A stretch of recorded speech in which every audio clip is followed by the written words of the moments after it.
What's up, monster makers? My name is Shar, and I'm a professional special effects makeup artist. Today, I'm going to be teaching you how to make this realistic wound effect with an encapsulated silicone prosthetic. Okay, no time to waste. Let's get into the video.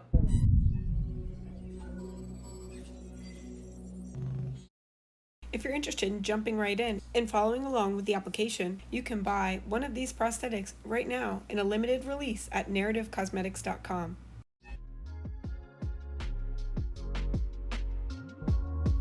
On the back side of the prosthetic, I'm putting a mixture of Telesis 6 and Telesis thinner.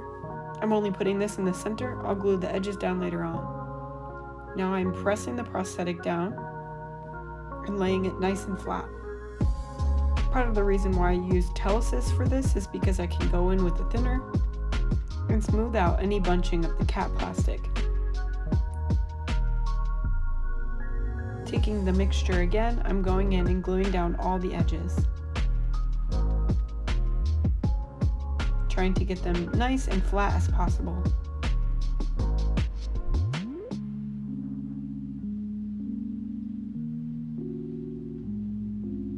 Once that dries, I'll take acetone with a Q-tip and I'll slowly and gently blend away the flashing. Be careful here not to melt away any of the cap plastic that's over top the silicone.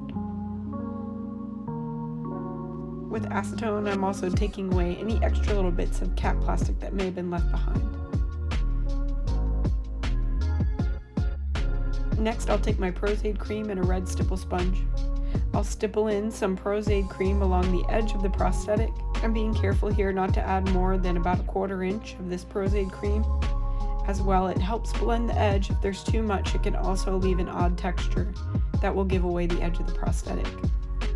Once that's dry, I'll take some translucent powder and powder it down. This piece was originally intended for the leg, so I definitely think there's a bit more pore texture here than needed in the sculpt. That being said though, I do think it looks nice on the arm here. The next step I believe is crucial in getting a nice look for encapsulated silicone prosthetics, and that's this HD matting spray. I'll spray a light mist of this matting spray only on top of the prosthetic, and I'll dab away the excess. Let's take a moment to talk about today's video sponsor. Narrative Cosmetics manufactures and sells professional-grade, production-ready, theatrical, and special effects cosmetics at an affordable price without sacrificing quality. Their products are suitable for beginners and professionals alike. In this video, I use their new skin tone alcohol palettes, as well as their acetone-based encapsulator, alcohol-based blood, and my fave, the special effects brushes. I thoroughly enjoyed using these products, and I highly recommend that you check them out. It's time to paint. I'll be using my Narrative Cosmetics alcohol activated palette, 99% alcohol, and my Narrative Cosmetics spatter brush.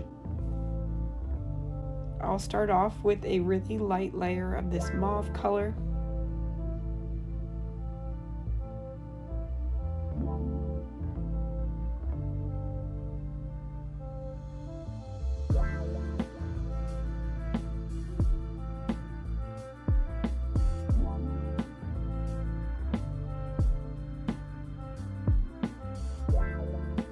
I like to use a dual fiber brush along with my spatter brush to be able to dab away any excess paint. Next, I'll go in with some light layers of flesh tone. When you're painting with alcohol paints like this, you'll be using mostly 99% alcohol with a little bit of pigment. You want to think of it like painting with watercolors in light washes to build up the coverage of the color. Skin naturally has a lot of depth, layer, and texture, so to mimic that, you'll need to slowly build up that color in layers.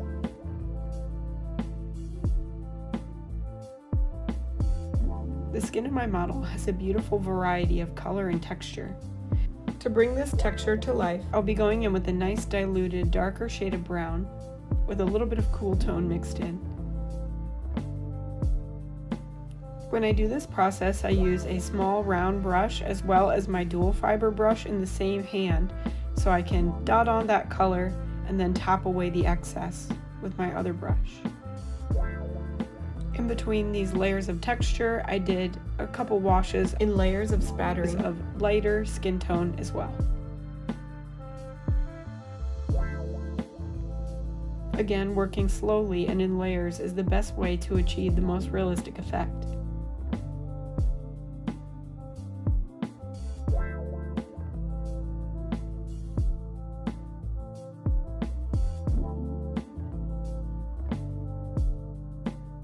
Now we're ready to move on to painting the inside of the wound.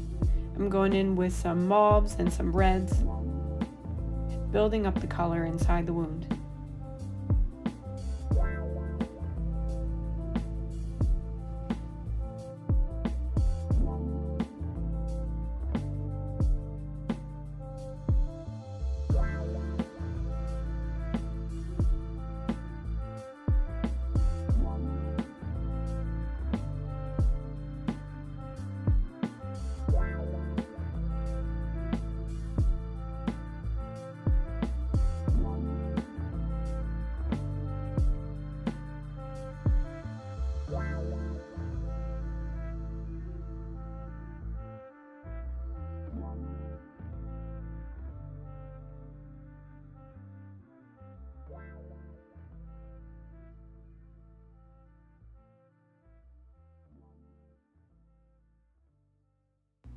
As far as realism goes, this is pretty close to a good stopping point. Less is more when it comes to blood. I chose to go ahead and add some Narrative Cosmetics alcohol-based blood.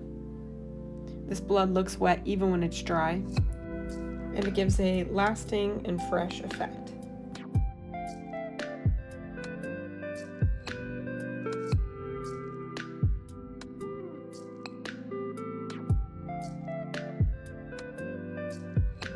If you choose to add any blood around the wound, make sure it's really minimal. Less is more again when it comes to blood and realism. I put a little bit of that alcohol blood around the wound and dabbed away the excess with a paper towel. Lastly, I'm going in with this water-activated blood to create the final practical effect you'll see in this last clip. I'll use water to wash away the water-activated blood, leaving behind the alcohol paint. Let's talk about removal. Before applying this prosthetic, make sure to educate yourself on the proper and safe methods of removal. I've listed them here so that you can see how to correctly take this prosthetic off. Now that that's covered, let's check the makeup out in action.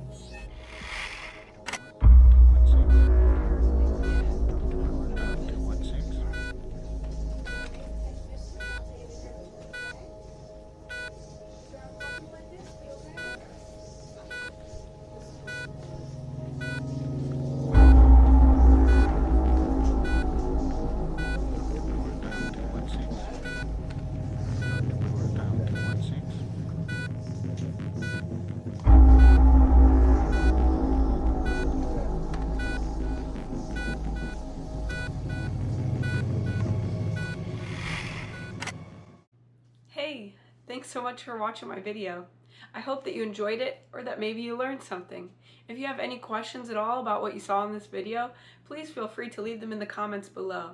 If you could get a second to leave a like or maybe even subscribe, that would help me out so much. You can also follow me on my social medias, Instagram, as well as TikTok. I'm Scream Queen FX. That's all I have for today. Catch you later, Monster Maker. Bye!